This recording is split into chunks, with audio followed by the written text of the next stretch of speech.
59 na tayo at medyo mahaba-haba na naman yung ating mga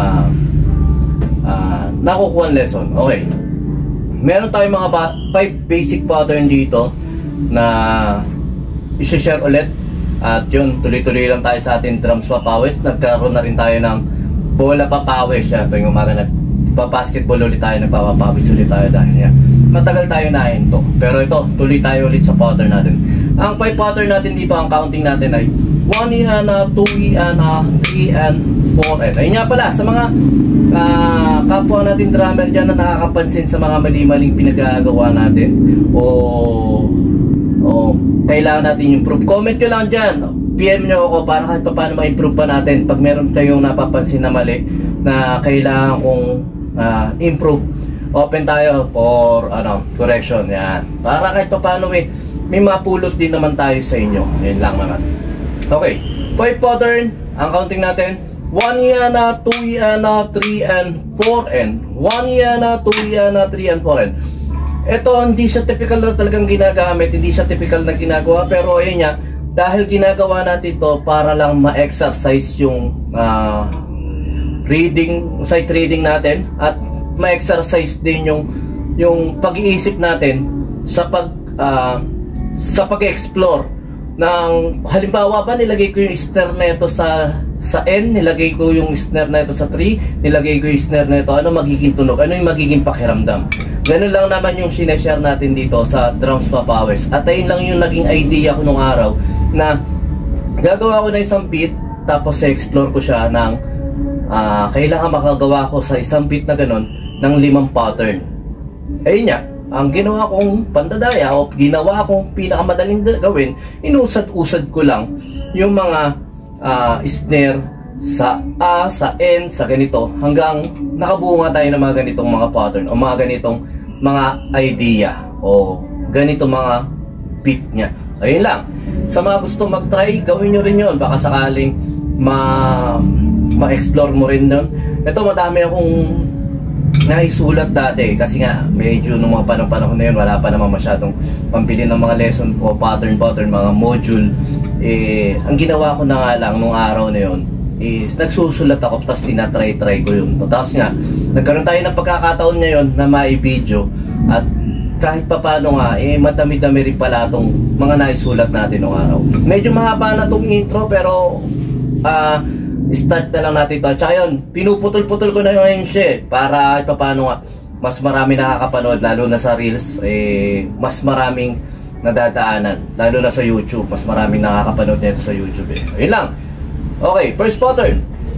1 iana, 2 iana, 3 and 4 and.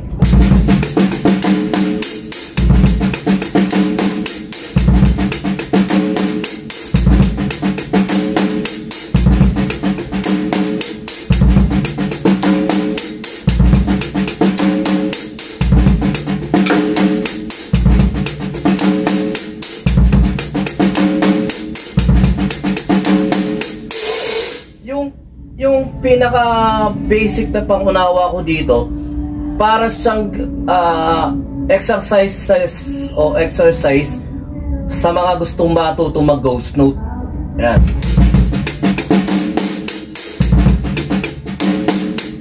Ang 1 iana, 2 iana natin parang mahina lang, tapos naglalakas lang tayo ron sa 3 and 4 and. 3 and 4 and.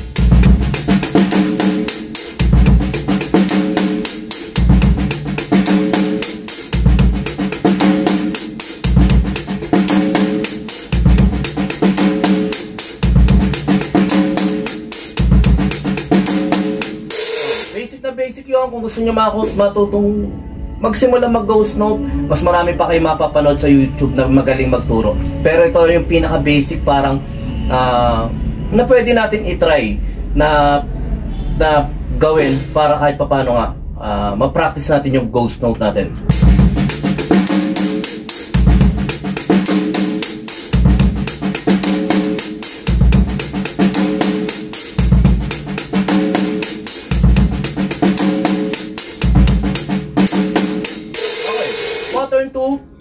Same counting, pero yung variation niya nga, yung snare natin, nilagay naman natin sa N ng 3 at saka 4. Okay.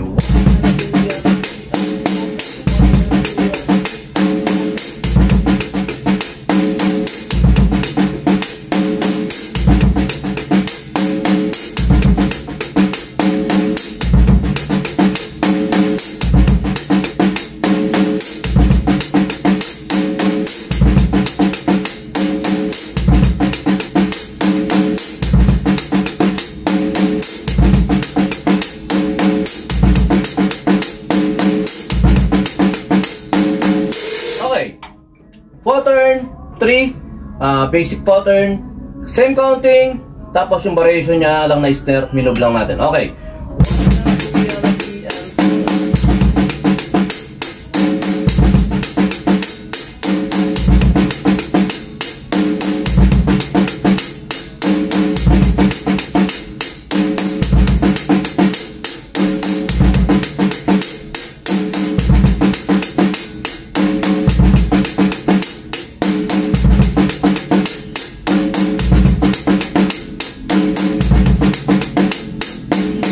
Okay, next pattern, pattern 4, same counting, tapos ang snare lang natin nasa 3 at 4, yung huli. Okay.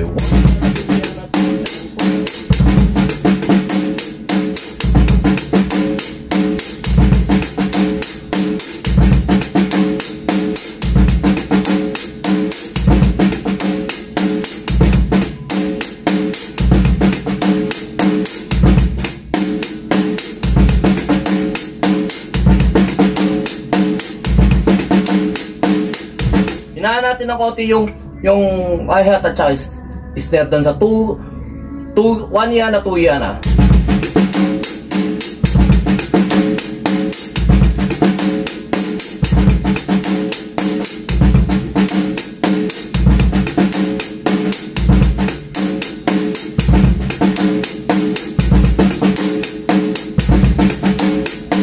Okay, next pattern, pattern 5, last pattern.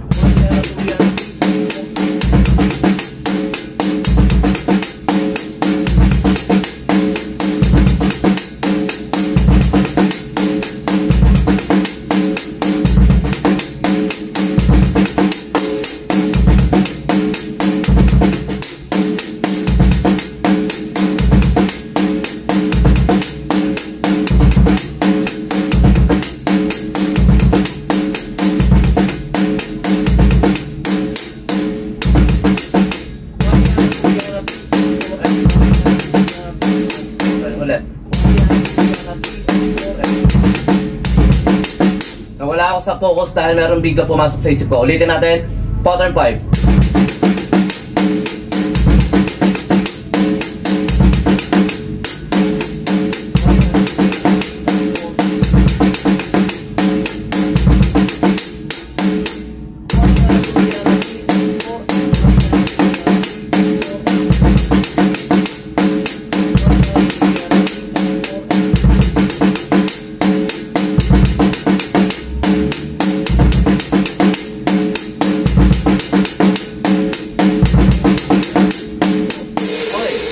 Basic pattern, basic exercises lang siya, baka makatulong sa inyo sa pag-aaral nyo ng ghost note nya. Tapos susunod nyo yung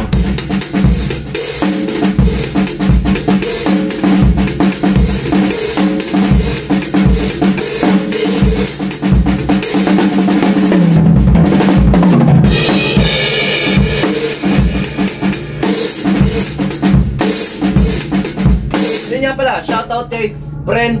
Una ko narinig sa kanya na dapat ang palo talaga sa gitna lang, o mas maganda sa gitna lang. Ngayon, mas na-appreciate ko siya dahil nga kung puro gagamitin ko rim shot, parang made-delay ako. Kasi parang may extra effort tayo sa rim shot.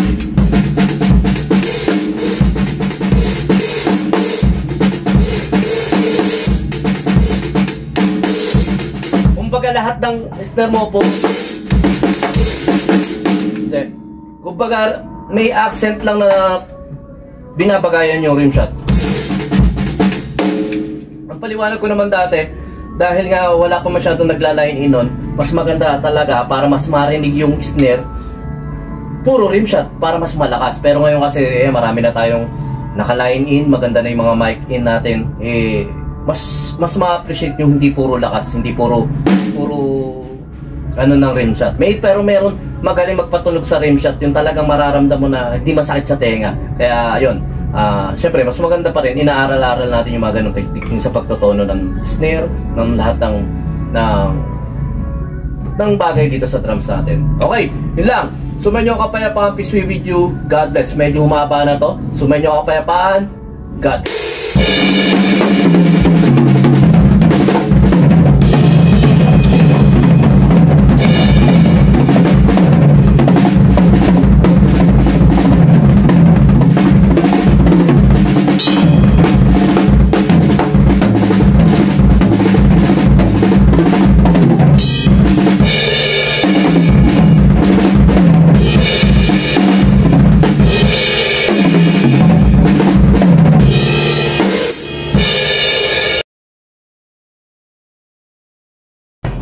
B-Jam Lights and Sounds. Yun mga boss, baka may mga upcoming events kayo na parating dyan gaya ng binyag, kasal, debut, at kahit anong okasyon na kailangan nyo ng banda, acoustic band, full band, sequencer, meron po kami at kaya po namin kayong matulungan sa mga paghahanap nyo sa mga pangailangan nyo sa inyong okasyon. At ayun, maraming salamat sa mga tropa natin syempre na nagsishare, nagla-like at nagsusubscribe sa atin sa ating YouTube channel. At saka maraming salamat syempre sa mga boss natin na patuloy na nag-hire sa atin. Maraming salamat po ulit.